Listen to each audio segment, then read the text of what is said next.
Hello students, light house education hub में आप सभी का स्वागत है।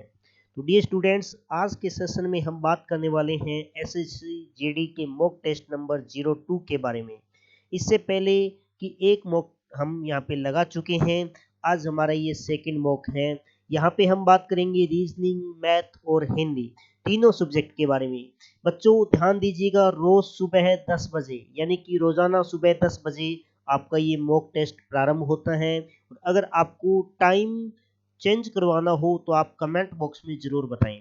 और जो भी स्टूडेंट यहाँ पे नया है वो चैनल को सब्सक्राइब करें और जितना ज़्यादा हो सके वीडियो को शेयर करें और लाइक करें। अपने हर एक दोस्त तक क्लास को पहुंचाएं ताकि अब की बार एसएससी जीडी में हर एक दोस्त का सिलेक्शन हो सके। तो डियर स्टूडेंट्स, रीजनिंग के साथ स्टार्ट करते हैं। ये रहा आपका पहला क्वेश्चन। एक नंबर क्वेश्चन आपके सामने स्क्रीन पर है इस प्रकार से कि 10 जनवरी को सोमवार था तो 22 जनवरी को क्या वार होगा।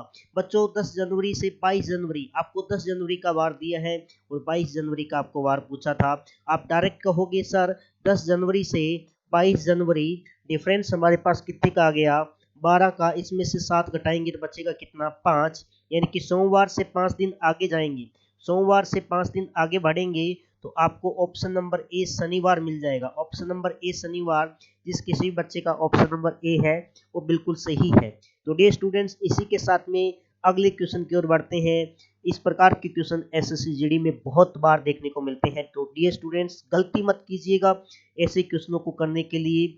ऐसे क्वेश्चन हर बार आपकी एग्जाम में आते हैं, बिल्कुल सही आपको करके आने हैं। तो देखते हैं किस बच्चे का सही आंसर आता है। सभी अपने अपने कमेंट बॉक्स में अपना आंसर जरूर टाइप करें। तो क्वेश्चन क्या है, क्वेश्चन इस प्रकार से है कि एक यथार्थ घड़ी मध्याह्न 12 बजे समय दर्शाती है, उसी शाम 5 बजे समय दर्शाने के लिए घड़ी के घंटे की सुई को कितना डिग्री घूमना पड़ेगा।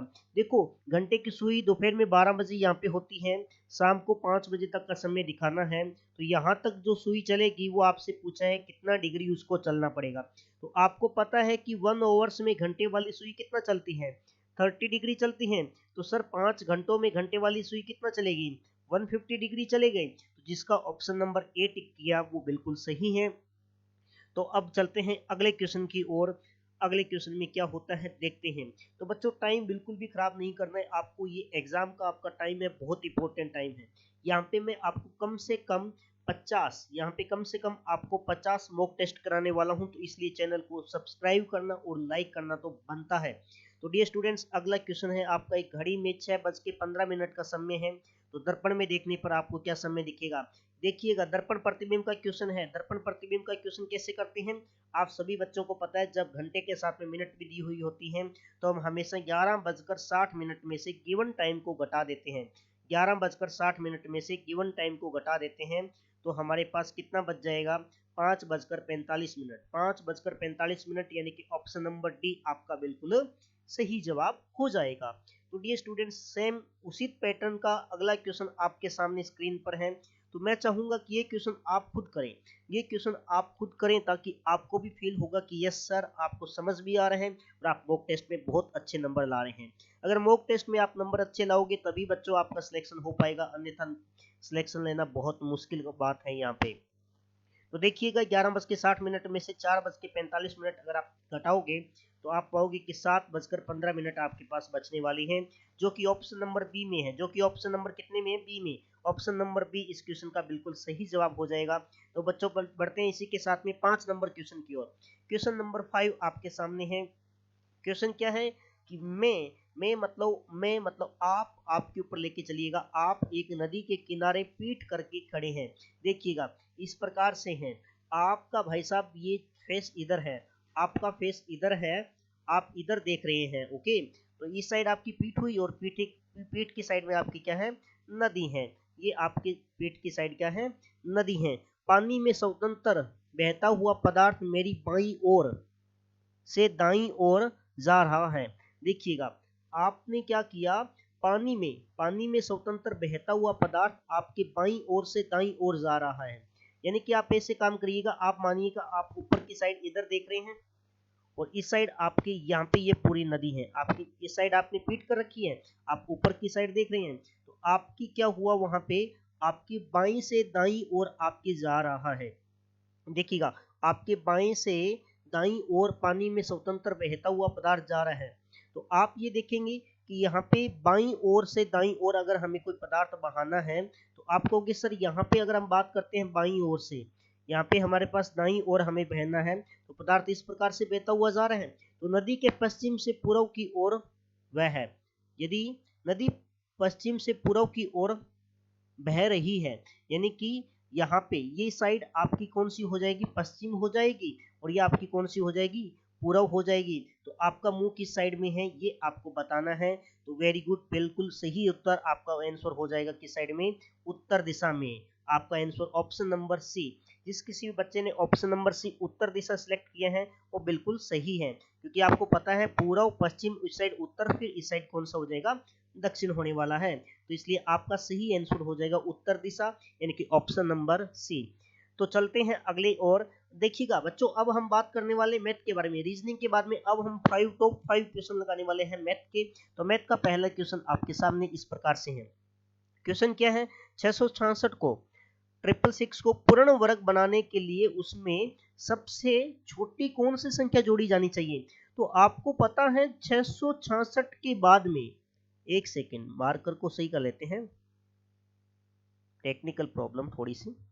ओके, आपको पता है, इसको एक बार हटा देते हैं यहां से ना।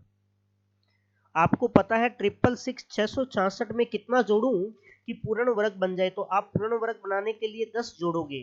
676 आपको पता है किसका वर्ग होता है, 26 का। 26 का स्क्वायर 676, यानी कि आपको कम से कम 10 तो इसमें जोड़ना ही पड़ेगा। तो ऑप्शन नंबर ए आपका सही हो जाएगा। अगला ऑप्शन देखते हैं, 3600 को किस न्यूनतम संख्या से विभाजित किया जाए ताकि भागफल पूर्ण घन हो जाए। पूर्ण घन बनाना है यानी कि आपको बनाना है क्यूब, एक की क्यूब बन जाएगी। ये देखिए पूर्ण क्यूब रूट आपका यहाँ पे बन जाएगा। 3600 को किससे डिवाइड करूं, तो आप यहाँ पे 300 से डिवाइड करोगे, नहीं बनेगा। 50 से करिए, नहीं बन रहा। 9 से करिए, नहीं। तो 450 से अगर आप डिवाइड करोगे तो आप पाओगे ये बन जाएगा कितना, 9।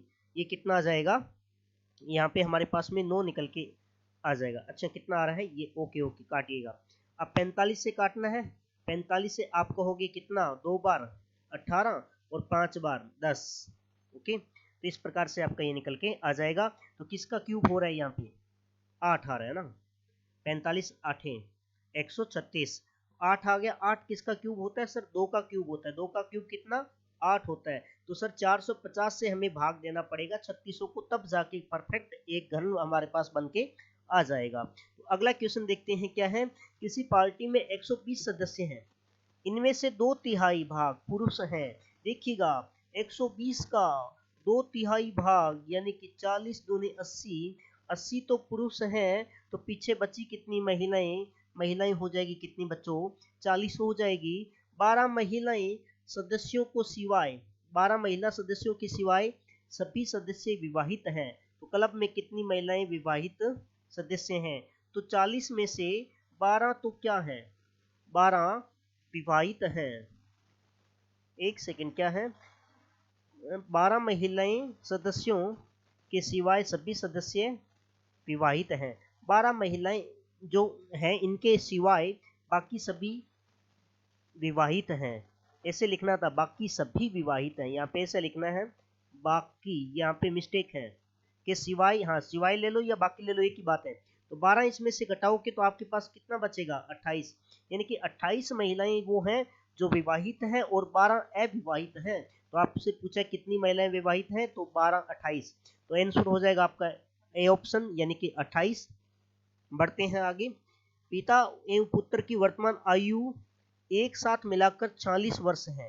5 वर्ष पूर्व पिता एवं पुत्र की आयु, पिता की आयु पुत्र की आयु की 11 गुनी थी। देखिएगा आज से 5 वर्ष पूर्व अगर बात करते हैं तो ये हुए आपके फादर, ये हुए इसके सन।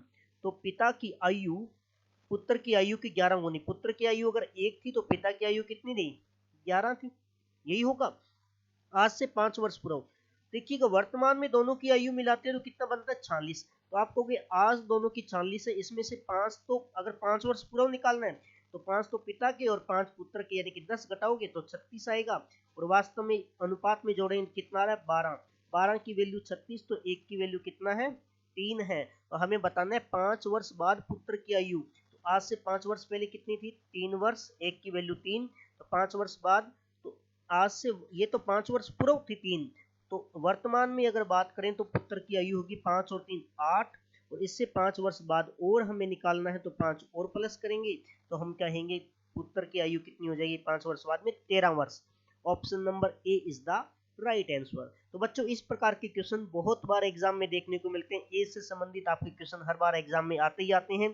तो अगला क्वेश्चन है, ए किसी काम को 6 दिन में करता है और बी उसी काम को 9 दिन में करता है, तो बताएं दोनों मिलकर इस काम को कितने दिन में पूरा कर देंगे। ऐसे क्वेश्चन के लिए आपको पता है हम हमेशा क्या लेते हैं, एलसीएम लेते हैं। 6 और 9 का एलसीएम लेंगे, कितना आ जाएगा बच्चों 54 आ जाएगा। 9 से डिवाइड किया तो हम कहेंगे 6 टाइम, और 9 से किया तो अच्छा 9 6 से किया तो 9 बार, और 9 से किया तो 6 बार। दोनों मिला के अगर काम करते हैं तो 15 यानी कि 54 में अगर दोनों मिला के पूछा है दोनों मिलकर इस काम को कितने दिन में पूरा करेंगे, तो टोटल काम आपका ये होता है। तो आपको करना है 54 काम, एक दिन में करते हैं 15 काम, तो कितना दिन लग जाएंगे बच्चों, आपके कितने दिन लग जाएंगे 15 से 3 बार 45, 3 बार 45, आगे कितना बच गया है 9, आपको 15 6 के 90, 6 बार 3.6, 3.6 ऑप्शन नंबर सी आपका बिल्कुल सही जवाब हो जाएगा। तो अब देखते हैं हिंदी के क्वेश्चन। अब हिंदी के क्वेश्चन जो एसएससी जीडी में बहुत बार एग्जाम में पूछे जाते हैं, इंपॉर्टेंट क्वेश्चनों में से कुछ क्वेश्चन इस प्रकार से हैं। पहला क्वेश्चन आपका इस प्रकार, कौन सा शब्द तत्पुरुष समास का उदाहरण है, तो आपको इसका आंसर देना है कि कौन सा, क्या जन्मांध है, या आजन है, या नीलकमल है, या सप्तसिंधी है, सप्तसिंधु है। तो आपका यहाँ पे सही जवाब हो जाएगा ऑप्शन नंबर ए जन्मांध। जन्मांध जो आपका है वो तत्पुरुष समास का उदाहरण है।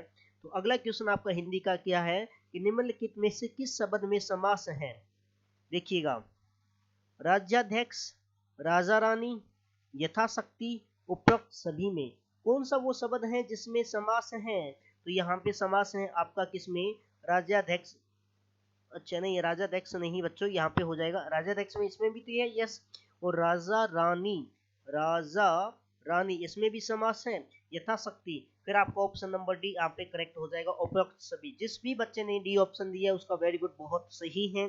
तो बच्चों इस प्रकार बढ़ते रहिए आगे और कुछ न कुछ नई चीजें सीखते रहिएगा। ये क्वेश्चन वो हैं जो 80% बच्चे एग्जाम में गलत करके आते हैं, क्योंकि यहाँ पे बच्चों को तुक्के मारने पड़ते हैं। देखिएगा, उत्पत्ति के आधार पर शब्द को कितने भेद होते हैं। भाई ये क्वेश्चन बहुत कम बार हमें पढ़ने को मिलते हैं, बट एग्जाम में काफी बार पूछ लिए जाते हैं। उत्पत्ति के आधार पर शब्द के कितने भेद होते हैं, तो हर किसी बच्चे को इस बात का पता होना चाहिए। उत्पत्ति के आधार पर शब्द के कितने भेद होते हैं, 4 होते हैं बच्चों। कितने होते हैं, 4। ऑप्शन नंबर बी आपका यहाँ पे सही जवाब हो जाएगा। अगले क्वेश्चन की ओर बढ़ते हैं। निम्नलिखित में से रूढ़ शब्द कौन सा है, निम्नलिखित में से रूढ़ शब्द कौन सा है, वाचनालय, समतल, विद्यालय, पशु। रूढ़ शब्द आपको बताना है, दो वाचनालय, समतल, विद्यालय और पशु।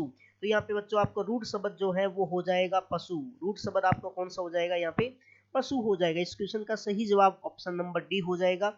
इसी के साथ में हिंदी के लास्ट क्वेश्चन की ओर बढ़ते हुए, हिंदी का लास्ट क्वेश्चन पढ़ते हैं क्या है, वाक्य में जब क्रिया का संबंध भाव से होता है तो कौन सा वाच्य होता है। जब क्रिया का संबंध हम भाव से करवाते हैं तो कौन सा वाच्य होता है, क्या भाव वाच्य होता है, क्या कर्तवाच्य होता है, या कर्म वाच्य होता है, या इनमें से कुछ नहीं होता। तो बच्चों आपको पता होना चाहिए हमेशा और हमेशा क्या होता है, भाव वाच्य। जब क्रिया का संबंध भाव से कराते हैं तो हमारे पास कौन सा वाच्य होता है, भाव वाच्य होता है। तो इस प्रकार से बच्चों आपको आज की सेशन कैसा लगा, आप जरूर बताएं कमेंट बॉक्स में आपको आज का सेशन कैसा लगा है, और जल्दी से जल्दी चैनल को सब्सक्राइब करें और अपने हर एक दोस्त तक इस वीडियो को जरूर पहुंचाएं, ताकि हर एक बच्चे का एसएससी जीडी में हम सिलेक्शन करवा पाए। अब देखते हैं अगले सेशन में कौन से वो टॉप 5 क्वेश्चन हर सब्जेक्ट के होने वाले हैं। उसके लिए बने रहिए चैनल के साथ में, और जितना हो सके उतना सपोर्ट कीजिएगा।